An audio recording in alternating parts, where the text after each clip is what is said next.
I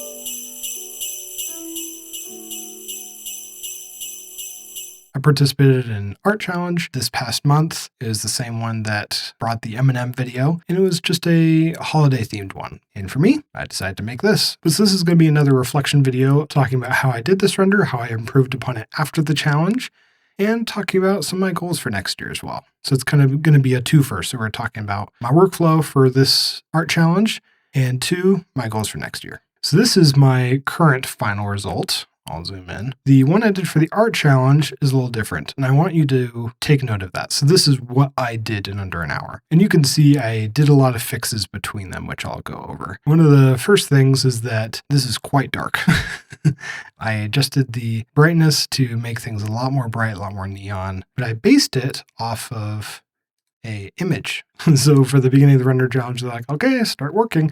And I literally just grabbed an image from online and used this to trace. Now you can see like some of the lights are not matching, but this is what I use for the shapes and the reference. And the nice thing is I could still see the dark areas that weren't lit up for this current shot. So that way I could do both poses. With here, I basically just traced. By tracing, I mean extruding. I wasn't doing actual tracing.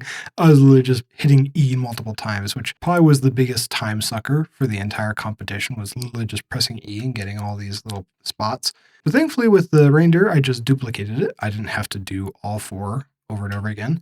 So all I did was the Santa, the sleigh, and the one reindeer, and I instanced, which I'll go into. And so something I had noticed when working with these is, so I used geometry nodes. What all these are is just a line of vertices. I did a skin modifier, so all I have to do is pick a starting point and it generates it for you. And then I did the Christmas lights on top of that. I just made another simple geometry node setup. I feel like it's simple at least. This is less than a dozen, 4, 17, 16. Okay, so more than a dozen, 16. Sue me. So the idea is that the original wire, just given a matte black material, just that way it doesn't stand out as much. And then for all those points that I was extruding, I convert them to points and instance a little icosphere. And that's the light that we see. And shading smooth and setting material for the lights. Now I set it to one material, but you notice that material is actually in different colors. How do I do that? How do I make them all these different colors? Well, I will show you. You notice for the shader, I'm not plugging in a color directly. I'm using an attribute node. Now, the nice thing with this is that then per object, I can set my own color. And so with this, the color attribute, this is specifically referring to the viewport display color. And so if I do this, for instance, so I go to this and like, maybe I want to do green. So I can change it here without having to have it multiple materials and therefore taking a lot more render time because you have to have multiple materials per color and just have it set to the attribute. And so that's the nice thing of attribute-based materials. Now, it is a little bit more cumbersome because you can't just change it all in the shader. You have to go per object and set it and things like that. But in this case, it's a little more flexible. After extruding, I just set the colors for each piece and separated them into their own objects. Now let's get into the reindeer. So this is the actual reindeer. So this is the split up pieces. Oh, and I added little connectors for the roof, so that way it looks like it's actually connected to the roof. Over here, so this is the reindeer. I made a timeline of 2 frames. It's probably one of the few times you see a timeline this short, but still used. And so I'm literally just going from frame 1 to frame 2. And you can see it goes back. Now with this one, it looks like it disappears occasionally because it could be some bug. This is Blender 5.0, so it may be a little weird with the drivers, but basically it's just swapping between the 2 frames and saying, oh, use this object, or here, use this object. And so what I'm doing with the reindeer is I'm using the beloved instances. So you'll notice when I click on this, it's not a mesh. There's no little mesh properties down here. And that's because it is an empty. It's an empty with a collection attached to it. And if I go to instancing, there's the option to collection, and it's the reindeer. And so it's doing the reindeer right here. Now with the straps, I'm trying to remember why they're in a separate group. Oh, I know why. It's because the colors. Now remember, it's set at the object level of the color. Because if I do this, it changes the color for the entire thing. I lose all of that specificity or the specifics of coloring certain areas. Any of the different colors have to be their own object. That's why the yellow part isn't with the instanced empty, is because if I included it in the, I'll do this as an example. You can see it added this, but it's forced it to red. It's not able to preserve the yellowness of it anymore because the material is looking at the attribute on the instance and not on the original object. And then the roof was kind of fun. So this is from Ambient CG. So all I did with this is I just plugged in the few textures, color, the roughness, and then the displacement. The nice thing with Blender 5 is that adaptive subdivision is now available in native in cycles. And so I can have the subdivision be as dense as I need it to be based on the pixel. And so I can have it be 0.5 pixels. I could have it be 50 pixels, which is pretty not dense. Yeah, so you can kind of see it kind of starting to go down. In this case, then it allows me to have as dense geometry as I need it to be for the displacement. And it's good memory management because other areas won't be as deeply displaced based on how close they are to the camera. And with the trees, this is an old trick that I learned from my summer project artwork, is to use 2D trees. And with these, it's as simple as dropping the texture in, getting the alpha, and making a normal map. And the nice thing with this is then not only do the trees have the right transparency, but they can react to lighting somewhat. And as you could tell with my initial render, it was way too dark. You could barely see the trees, and let alone the sky and things like that. So what I did to correct that is I used the compositor. The nice thing with Blender 5 is the compositor now has its own node groups. Instead of it just being tied to the scene, you can swap out different compositing trees if you want. Very nice. So let's do a render. And it's rendering in RAW, so that's why it's going to look a little weird. Look at that. So it's much brighter, a little bit more overexposed, which I wasn't sure about doing, but I feel like it makes a little more sense for a night shot that your camera is trying to overexpose and it blooms out the result. So doing some color balance in here. Most of this was just increasing the offset a little bit. I could probably keep it down if I wanted to, but I wanted to make it a little bit more readable for some people. But so that could go either way, to be honest. Of course, the glare. You can't not have that really with a render like this. And here's the color conversion. So this is raw. This is what it was before. And now it's in the Chronos PBR color space. Less film-like, so it's still saturated in the bright areas. I kind of wanted that for these neon lights. You expect them to be really saturated. And adding some noise. Oh yeah, and then lens distortion. Till a little bit at the edges, kind of takes that sharpness off. And then the final vignette, which is actually the Blender built-in vignette now as part of the asset tools. There it is. So I think this is part of the, where is it? That one. But yeah, so this is the built-in one. Honestly, I really like it. So that was kind of the art challenge. And all I did for the render was I rendered the 2 frames and then I just converted it to a GIF. So yeah, that's how I made a little reindeer render.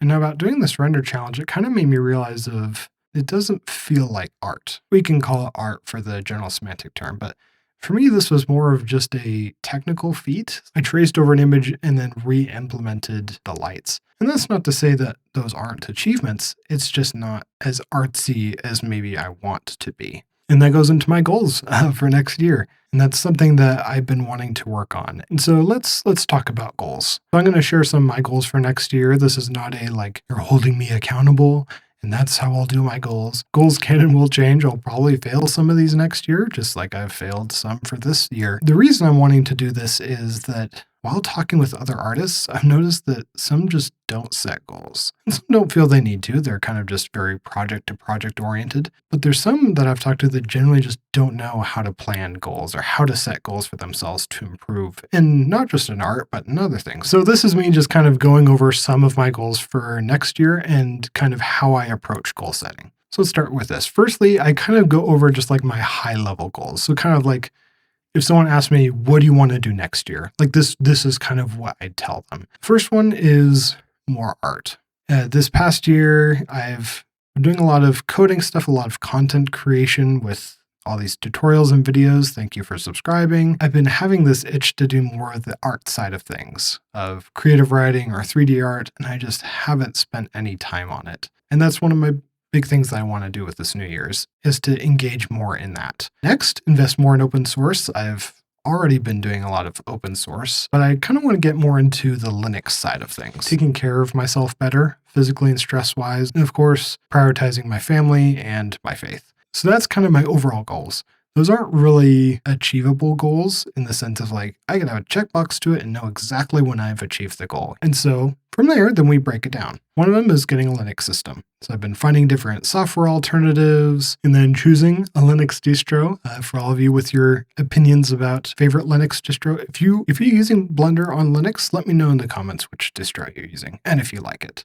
And then make multiple artworks this year. And so 6 finished artworks is kind of the goal I've been having.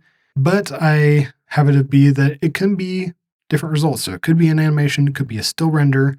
If I dare do a game or screenplays, that's something I've been doing in my free time. And then making a YouTube video every month. That was my past year's goal. This whole year I've been trying to do 1 video a month. So the stretch goal is to make it art related. I can't just hide behind coding things that if I'm going to make art, I should have my videos be somewhat related to art at least sometimes. I'm going to still have some coding tutorials and stuff, as I mentioned earlier, of the type of art I want to focus on. And so I've done some Painterly renders of the past year or so, been really gravitating towards kind of the high contrast or almost cell shaded looks. I kind of played with that with some Samus fan art, and then also can just go for realistic as well. But those are kind of the ones I'm looking at, as well as of what type of formats I'd like to do as well. And as part of the doing more art, I know that I'll probably need to spend time doing less of other things. And one of those is probably going to be add-ons. And while I'll still update the add-ons I currently have, I want to try to also deprecate or at least pull the plug on some add-ons, probably the ones you haven't heard of. The only one I feel like for sure is Scene Complexity, and that's because in 5.1 or 5.2, Blender's going to have like little stats where you can see how long it takes for an object to load and evaluate its modifiers and how long it takes the viewport to update. And that's going to be far more effective than just an add-on just showing stats of how many triangles your model has. This is one that I feel like I'm pretty safe to deprecate. So once that lands in the new Blender release, that's probably what I'm going to do with that. Networking, so that's something I've been trying to do more, networking activities. I attended a lot of in-person events last year, excluding BCon, of course, but a lot of local ones. And I've been really enjoying that, and I want to do more of that. You'll notice with the 2+ networking activities, it's that I could be able to choose if I want to. But the nice thing is sometimes with goals, it's like maybe you haven't fully decided which one you want to do. And instead of feeling like you have to do all of them or you have to choose them immediately, just put them in an option, say, pick one or pick a couple of them. I give myself the flexibility to say, hey, you could pick one of these to do. And yeah, giving yourself a lot of flexibility, I think, helps a lot. And having a balance of goals that you are doing regularly, so it's like every day or every week or every month, versus goals where it's kind of like just something you do once or something you're striving to do, but maybe don't have a set time that you do it. In terms of like when a goal should be daily versus weekly or monthly, let me do a little visualization. So for example, let's say we have this graph. So that's the quality. I'm not going to write that out, but quality time. So let's say you're rating yourself of how you do on a goal. How about weight? Weight is a common resolution goal. So maybe your weight is more like this. So you're trying to lose weight, and maybe it's like this. So you kind of like jagged, goes up and down, or on your birthday maybe. And so maybe like this. Now, if you weigh yourself daily, you're going to see all these fluctuations, and it can be really discouraging because it's like, oh, I lost a lot of weight. Oh, I just gained it. Oh, I lost a lot of weight. Oh, I just gained it. You know, like it can kind of feel like you're going up and down. The benefit of daily goals is when it's trying to build a habit. That's usually when daily goals are best. For example, it could be something as like reading a book every day. Not reading the whole book, but opening up a book to read every day. Because the nice thing with that, then it's just say, did you do it or did you not? And building the habit, just like pushing yourself to just do it, even if you're not doing a lot of it, it's very valuable as a daily goal. Now with the weight analogy, if this is the daily goals, for me as a weekly measurement, it's more like this. But the nice thing with this is then you're not going through all these fluctuations and feeling discouraged because you're getting something a lot more stable and probably more true to how you're working in the long run. Because if you're at the same weight and going like this, it'll be more useful for a longer thing to be able to say like, oh, I'm just pretty much staying the same. That's probably not good. But with this, you can at least be able to say like, okay, I'm fluctuating, but I am going down. You know what I mean? Like you can give that sense. But the idea is that with usually daily goals, that should just be focusing on building habits. So not like how good you're doing something every day, but when you're just building a habit. So maybe like with Blender, for instance, if you want it to be about that, is open Blender every day. That's a good one because it's an easy one of like, I at least did it every day. So at least you're in the habit of opening Blender every day. Maybe you're not productive every day, but you're at least setting yourself up to be productive every day. And then the weekly goal could be more of making progress on an animation or a game or something like that, where instead of going through the fluctuations of, oh, I didn't do anything for 2 days of this week, it could be like, well, maybe you compensated by doing more work later in the week or things like that. Keeping that in mind when you're doing your goals can help a lot with the discouragement side of things. And now what about the situations where you feel like you're doing a goal and every time you set it, you just keep failing it? What do you do? Usually what I do in that case is of breaking down of why isn't the goal working? And it could be that you're just not specific. Now, when it comes to like losing weight, that's usually what people just have as their goal is just lose 10 pounds. But there's nothing of how you get there. It's just that better be my end result by the end of the year. So for physical, with me staying active, I put daily things of daily exercise. So that's just something of get in the habit of exercising each day. Maybe it's not for long, but it's at least exercising. And doing things of like specifically managing sleep. Improving sleep helps you lose weight, by the way. It's like reading, doing less maybe at night to unwind before bed. And so sometimes it's a matter of just giving yourself more specific goals to work with. And then there's, of course, the cases where it's like willpower, where it's just like, I have the goal and part of me wants to do it, but I just can't will myself to do it. When it comes to things like that, have you hit your low point yet? Sometimes you can't will yourself to do it until you've felt like you've hit a rock bottom of sorts. Maybe you just haven't hit that yet. You just don't feel like you've struggled with what you currently have hard enough that the pain of fixing it is worth it to you.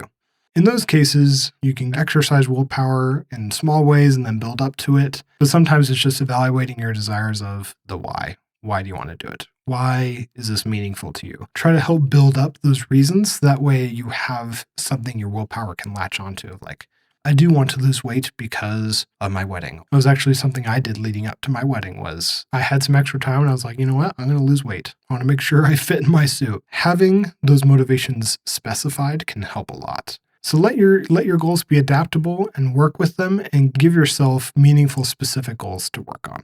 This is my goals. I've gone on for way too long. This is going to be a pain to edit. So happy holidays, happy blending, and I'll see you in the next year.